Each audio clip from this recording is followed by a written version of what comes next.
यहाँ एक ऐसा देख रहे हैं गिरगिट कि आज तक देखा नहीं। कहा चलो हम भी देखते हैं। वहां पहुंच गए और वहां जैसे पहुंचे प्रभु ने देखा और उसका स्पर्श किया, उसकी मुक्ति हो गई और वो देवताओं के समान रूप धारण किए हुए साष्टांग प्रणाम किया प्रभु द्वारिकाधीश से। द्वारिकाधीश प्रभु ने कहा कि ऐसा है भाई, तुम कौन हो, तुम्हारी मुक्ति मिल गई, जरा परिचय तो बताओ। तब वो बताता है, नृगो नाम नरेंद्रोऽहम् इक्ष्वाकुतनयोः प्रभो तानि स्वाख्यानानीषु यदि ते कर्णमस्पृशन्। तब वो कहता है कि महाराज, अगर दानियों की अगर गणना जब होती है तो नंबर 1 पर हमारा दान आता है। मैं बहुत दानी था, इतना दान देता था ब्राह्मणों को, इतना दान देता था कि ब्राह्मण लोग ले नहीं जा पाते। अरे महाराज, यहाँ तक कि कोई इस पृथ्वी के कण को गिन सकता है, लेकिन हमने जितनी गायें दी ब्राह्मणों को दान में, वो कोई गिन नहीं सकता। कहा कि ठीक, जब कोई नहीं गिन सकता है तो आप ये बताओ कि तुम गिरगिट कैसे हो। तो राजा ने कह रहे हैं कि महाराज क्या बताएं, मैं पूर्व जन्म में राजा चक्रवर्ती सम्राट, हम प्रतिदिन ब्राह्मणों को गोदान करते थे। जितने ब्राह्मण आ जाते थे गैया लेने के लिए, उतना हम गोदान देते थे। एक दिन एक ब्राह्मण को हमने गोमाता का दान दिया और वो नहीं ले जा पाए। गोमाता जो है भाग करके निकल आई हमारी पुनः गौशाला। अब इतनी गैया हमारे गौशाला में रहती हैं कि हम जान नहीं पाते हैं। अगले दिन वही दान पुनः हो गया दूसरे ब्राह्मण का। जब दूसरा ब्राह्मण गोमाता को लेकर के जा रहा था तो जो पहले की गाय नहीं थी, वो कहा ये गाय मेरी है। दोनों में विवाद होने लगा। अब विवाद यहाँ तक बढ़ गया, कहा कि ऐसा है, हमारे पास आ गया कि ऐसा है कि निष्कर्ष है। तो हम जजमेंट नहीं दे पाए। हमने कहा कि दोनों को हम एक दूसरी गाय दे देते हैं, लेकिन ये विवाद खत्म कर दो। लेकिन दोनों ब्राह्मण जो है विवाद नहीं खत्म किए कि मैं वही गाय लूंगा। इस पर हम कुछ निष्कर्ष नहीं निकाल पाए। किसी के प्रायश्चित से हमारी यह दशा हुई है, गिरगिट क्यों मिली है। द्वारिकाधीश प्रभु ने कहा कि ये भी है, लेकिन बूढ़ी गऊ का दान दिया होगा तुमने ना। कहा नहीं महाराज, बूढ़ी गऊ का दान नहीं दिया। कहा तब कैसे दिया दान। कहा पयस्वनीतरणीशील रूपम गुणोपपन्ना कपिला हीम श्रृंगी न्यायाधिकारुप्यखुरास्तवस्ता दुःखमूलमाला भरणा ददावः। कहा पयस्वती दूध देने वाली गाय, और उनकी सींग में स्वर्ण बढ़ा करके और पांव में चांदी का खुर वस्त्र से सुसज्जित करके खूब दान दिया। और न्यायाधिका जो न्याय से धन हमने कमाया है उसको दिया। कहा कि दोनों ब्राह्मणों को हम समझा नहीं पाई इसी से। और जब मेरी मृत्यु हुई तो यमराज ने कहा कि ऐसा है, पहले सुख भोगोगे कि दुख। तो हमने कहा दुख भोग लें, सुख फिर इकट्ठे भोगेंगे। तो हमने सुख भोग लिया, लेकिन आज आपकी ऐसी अहेतुकी कृपा हुई कि हम जो है ये सुख भोग लें। यह आपकी परम अहेतुकी कृपा है कि यह सुख प्राप्त हुआ। और ये देह धारण करके पुनः मैं अब जा रहा हूँ स्वर्गलोक। इस प्रकार से भगवान श्री कृष्ण को प्रणाम किया और प्रणाम करने के बाद स्वर्गलोक चला गया। भगवान श्री कृष्ण ने कहा, अपने बच्चों को बुलाया, कहा कि देखो ब्राह्मण से कभी विरोध मत करना। देखिए केवल निष्कर्ष नहीं दे पाए, इसके कारण इतना दानी होने के बाद भी इनको इस योनि में जाना पड़ा। तो आप कभी विरोध मत करना, कहा बच्चों को खूब समझाया। कथाएं अनंत हैं। अब उस मंगलमयी प्रसंग पर चलते हैं कि धर्मराज युधिष्ठिर ने राजसूय यज्ञ किया। एवं युधिष्ठिरो राजा जरासंध वधं विभो कृष्णस्य चानुभवं तं श्रुत्वा प्रीतमभ्रुवो।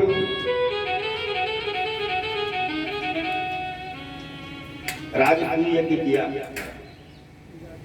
राजसूय यज्ञ में यह हुआ कि ऐसा है कि कौन यज्ञ को कराएगा।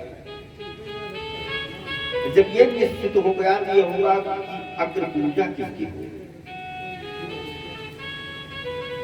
तो अग्र पूजा में यह निश्चित हुआ कि अग्र पूजा जो है द्वारिकाधीश प्रभु की होगी, श्री कृष्ण भगवान की अग्र पूजा होगी। इतने पर वहीं पर शिशुपाल बैठा।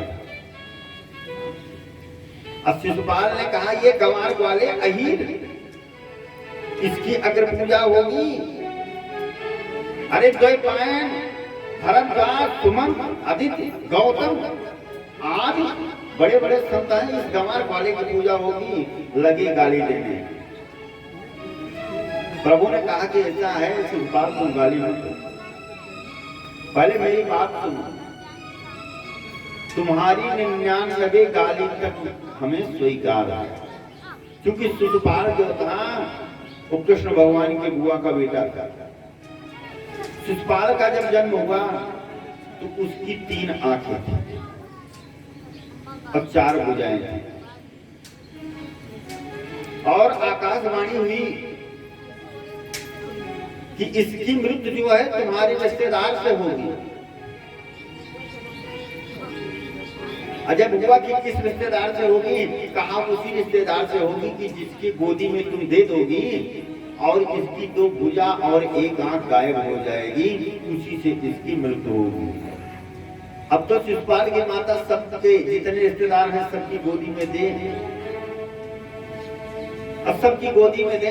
अचानक द्वारिकाधीश प्रभु भगवान श्री कृष्ण आ गए, उनकी गोदी में जैसे दिया 2 भुजा 1 आंख गायब हो गई। जैसे 2 भुजा और 1 आंख गायब हुई, द्वारिकाधीश प्रभु की बुआ जी रोने लगी। कहा भैया कृष्ण, कहा क्या? कहा एक निवेदन है। कहा क्या? कहा इसकी मृत्यु तुमसे होगी, आकाशवाणी ने कहा। तुम वचन दो कि ऐसा है कि मैं इनको नहीं मारूंगा। प्रभु हमारे द्वारिकाधीश भगवान श्री कृष्णचंद्र ने कहा ये वचन मैं नहीं दे सकता। अरे जब ये हमारे ऊपर अत्याचार करेंगे तो क्या हम इनकी पूजा करेंगे? या हमको मारेंगे तो मैं नहीं मारूंगा। बुआ ने कहा कि ऐसा है तुम्हारा भाई है, मत मारो। कहा नहीं, इनकी मैं 99 गलती जो है क्षमा कर दूंगा, लेकिन जैसे 100 गलती होगी वैसे फिर मार दूंगा। कहा हाँ ये बात तो है, ठीक है, ये आपसे कोई गलती नहीं करेंगे। और वही शिशुपाल आज गाली देने लगा तो भगवान श्री कृष्ण द्वारिकाधीश ने कहा, ऐ शिशुपाल रुक जाओ, 99 गलती माफ है तुम्हारी, लेकिन शिशुपाल कहाँ मानेगा जब मृत्यु आ गई है, खोपड़ी जब सनक गई है। आजकल लोग कहते हैं कि टेंशन हो गया। टेंशन इंग्लिश तो ज्यादा नहीं जानते हैं, लेकिन टेंशन का अर्थ क्या होता है इसको जानते हैं। एक सूर्य की जब गर्मी होती है तो लगता है कि भाई बहुत गर्मी हो गई है। 10 मीन्स 10, असन माने सूर्य, जब 10 सूर्य की गर्मी हो गई है सर में, तो कहाँ बर्दाश्त होगी, उसी को कहते हैं टेंशन। जब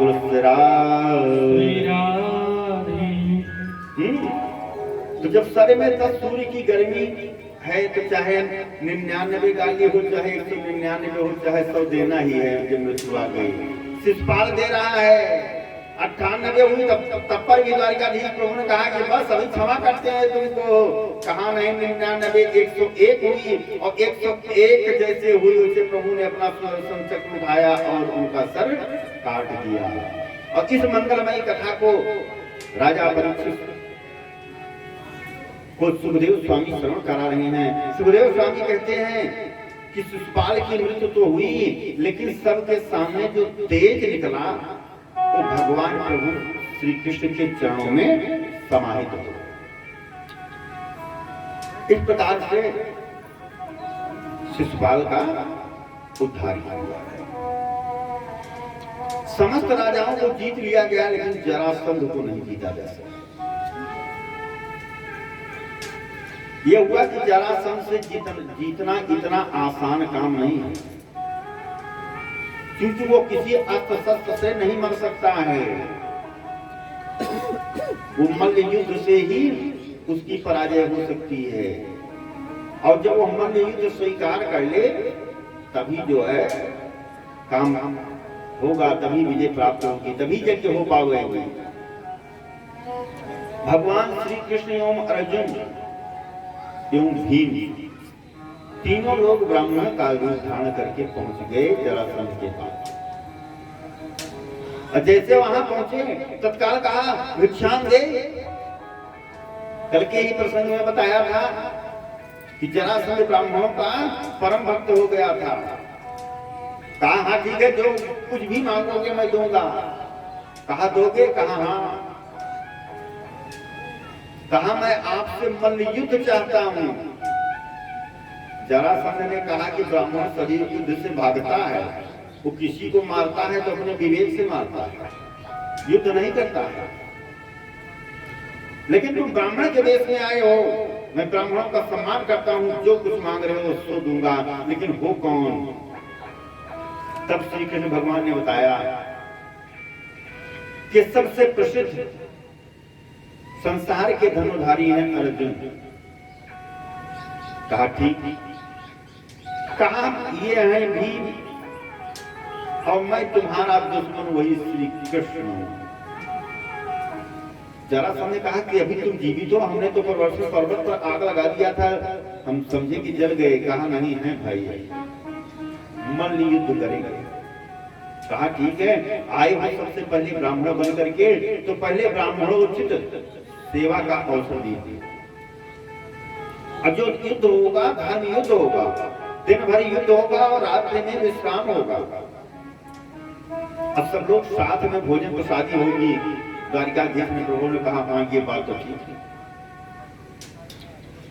ये बात ठीक नहीं, सर्वोत्तम है। कहा ठीक है। अब क्या क्या ब्राह्मणोचित सम्मान हुआ। अगले दिन से युद्ध प्रारंभ हुआ। 27 दिन तक युद्ध चला। दिन भर युद्ध हो और शाम को एक साथ भोजन प्रसादी हो, आतिथ्य सत्कार हो। जरासंध कहता था कि तुम ब्राह्मण हो, ब्राह्मण का रूप बना करके आए हो, इसलिए मैं सम्मान कर रहा हूं। 27वें दिन जो है, भीम ने कहा भाई तुम श्री कृष्ण भगवान से, तुम तो यहाँ काजू बादाम के हलवा खा रहे हो, तुम और अर्जुन, हड्डी हमारी टूटती है। शाम को जो खाने को मिलता है तो दर्द होता रहता है, क्या करें, दिन भर युद्ध करते हैं। कहा क्या बताएं।